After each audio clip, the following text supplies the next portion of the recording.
For this topic, how can we better ourselves in financial literacy?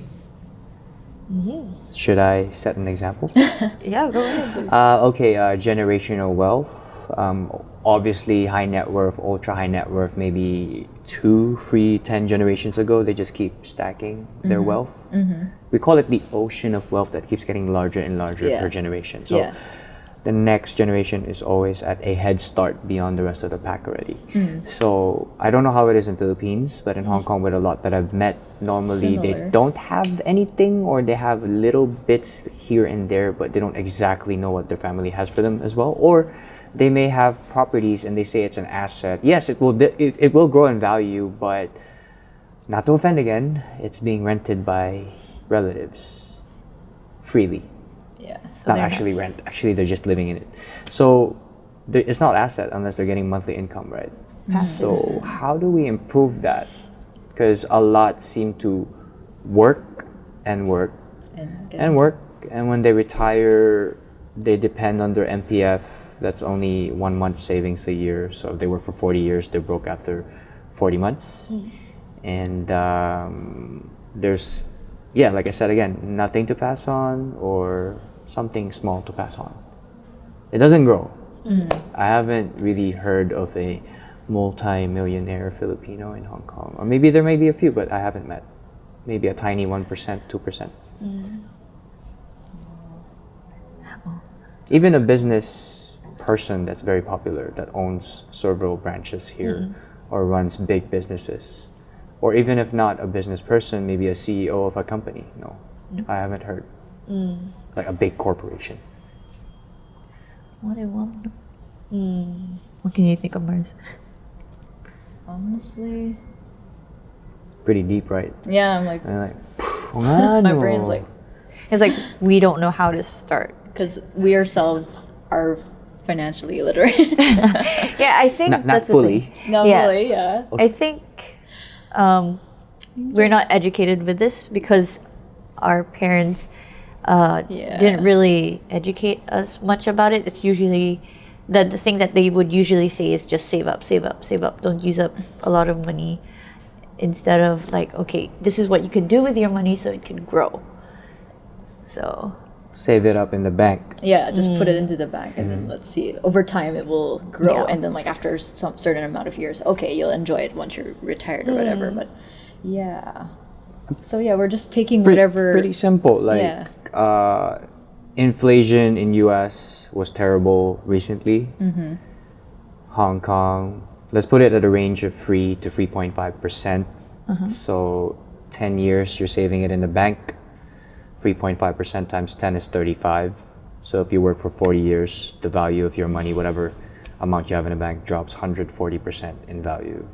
Because when I was a child, McDonald's was $10. Now it's 30 to 40. Yes, yeah. Add chicken wings, McWings, that's like 60. So in the 80s, curry rice was $2. Yeah. No, $5, and Coca-Cola was 50 cents. So that's the huge difference. So the value of money Just keeps dropping, right? The inflation is what?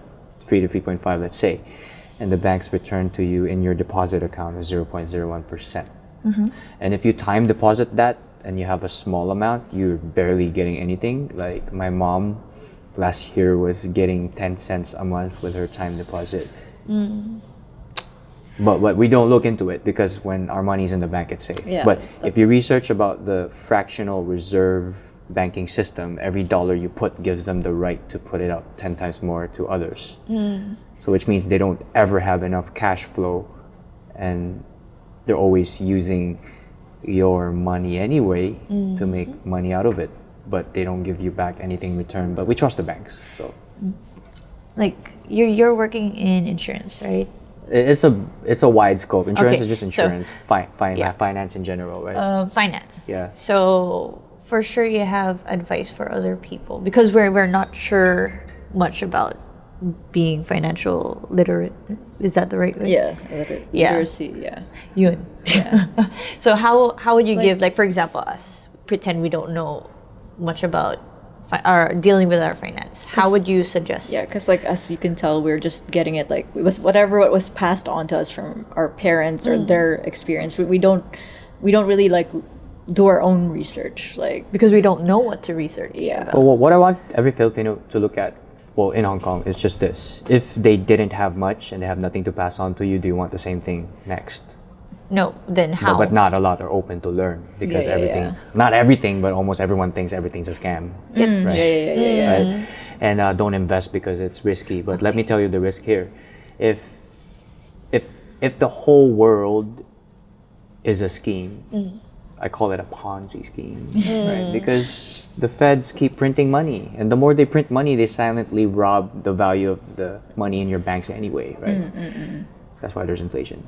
That's why the property that was a few years ago that was at 500K USD increases to 10 million now. It's not because it appreciated in value, it's just because that's how much the money value dropped. So because you held that asset, so when the money value dropped, it increased to 10 million, then you can sell it for 10 mil. Yeah. You get it? And there's so many ways to play. So why aren't our people more interested to learn on how to play, and they're so focused on I gotta work for somebody, right? But everything is based in debt. Almost everything, not everything, but the biggest corporations are in huge debt because they use that for their leverage because they know that more marketing means more sales. Okay. Right. The last punch. Yeah, go. If it's so hard to be in the same position, close to broke or broke on retirement, let's say people our age experiencing families that are broke in their age, and it's hard to be rich or wealthy and have a lot of priorities, why do we choose this?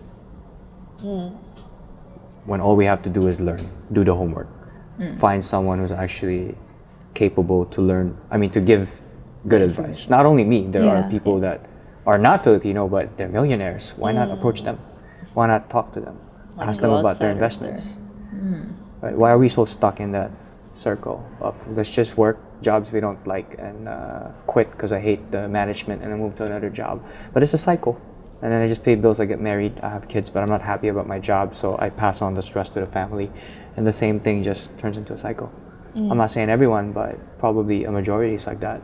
It's not only Filipinos though, it's mostly for non-Chinese.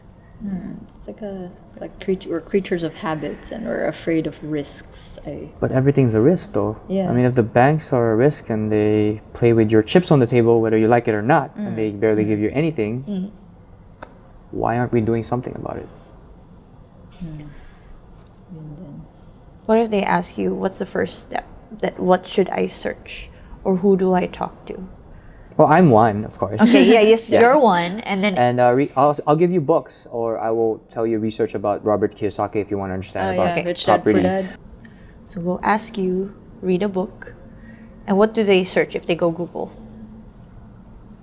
Like, who is the other person There's that so you could... much. There's so much to learn. Like, you can even research about A companies, B companies, C companies, and why A companies are always given relief packages. And then the A companies, usually if the A company goes IPO, we buy their stock, right? And then the more people buy their stock, it goes up in terms of value. When they get the relief package, they can buy their own stock to push it up higher, and people still buy and believe it. I'm telling you, there's so much to look at. It's actually mind fucking, right? So there's a lot of areas that you can study, but you have to be curious about it. And in order for you to change what the previous generation had, just to upgrade, then it should be better rather than staying at the current norm. And we're taking advice from, not to offend again, our parents that didn't know much. But they're right. Or the norm of investments are high risk. Don't take risk. Keep all your money in the bank, save it there. But either way, to be blunt, you're getting fucked. Right? It's hard. It's just, I think the main thing is like be educated Yeah, or get over, because from what it seems like you said, there's so much information, but it's like everyone doesn't really know where to exactly start. to Yeah. start yet. It's I can break it overwhelming. down. Yeah. Ask me behind the scenes. Yeah, I'm always open to teach because honestly, my job is to give advice. Yeah. I literally meet people 6 months ago, 1 year ago, 2 years ago, and they only come back to me later. Maybe because those times they have so much things to fix, debts, bad credit debt, or owed the bank something with their credit card debt and other debts, and they stop paying, so they have to go back and settle it, or they're maximizing too much of their income to their rent. Now they have to downgrade their rent, then come back and like, okay, I'm ready to start investing here and there.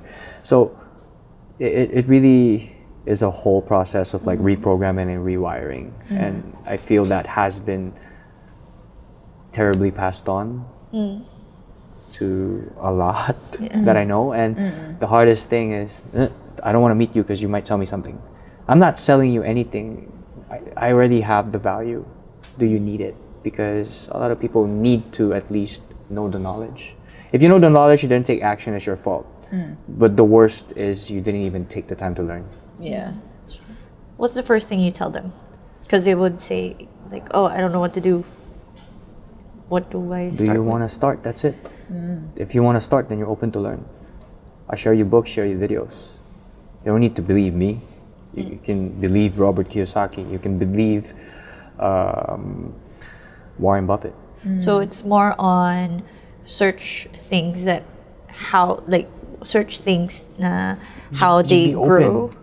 Be open. I mean, like, go how to they grow. Google, type life insurance. Go to Google, type Okay, stocks. there. Go to Google, type property.